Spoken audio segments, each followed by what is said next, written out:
भारत के एक छोटे से गांव भैरवपुर में एक गरीब किसान रहता था। उसका नाम गोपाल था। गोपाल के पास बस 2 बीघा जमीन थी। उसी जमीन पर खेती करके वह अपने परिवार का पेट पालता था। गोपाल की पत्नी सीता बहुत मेहनती थी। वह घर का काम करती, गाय का दूध निकालती और कभी कभी खेत में भी गोपाल की मदद करती। उनका एक छोटा बेटा था, मोहन। गांव में कई बड़े किसान थे, लेकिन गोपाल सबसे गरीब था। उसकी फसल कई सालों से ठीक नहीं हो रही थी। कभी सूखा पड़ जाता तो कभी ओले गिर जाते।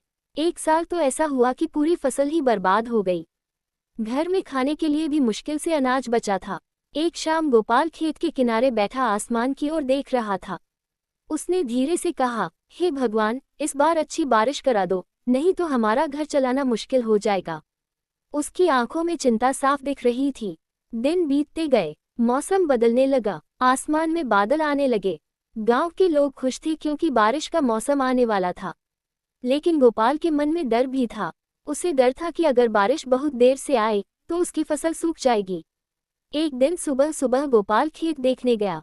मिट्टी सूखी थी और पौधे मुरझाने लगे थे। गोपाल ने उदास होकर कहा, अगर 2-3 दिन में बारिश नहीं हुई तो सब खत्म हो जाएगा। उसी समय उसका बेटा मोहन दौड़ता हुआ आया। बाबा, बाबा, देखो आसमान में काले बादल आ रहे हैं। गोपाल ने ऊपर देखा। सच में दूर दूर तक काले बादल छा रहे थे।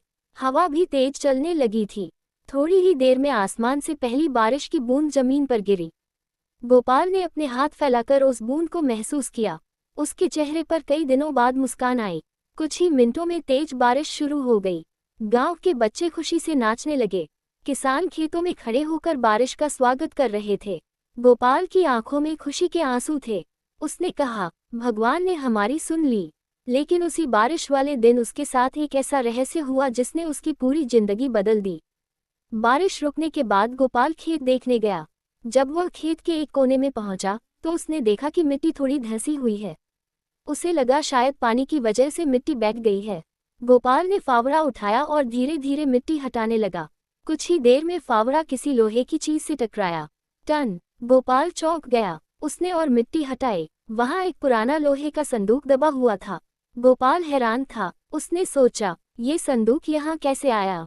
आगे क्या होगा? क्या उस संदूक में खजाना था या फिर कोई पुराना रहस्य? क्या उस बारिश वाले दिन ने सच में गोपाल की किस्मत बदल दी? यही कहानी आगे चलकर एक बड़ी सीख और चमत्कार बनती है। कहानी अच्छी लगी तो लाइक, सब्सक्राइब और नेक्स्ट पार्ट देखने के लिए कमेंट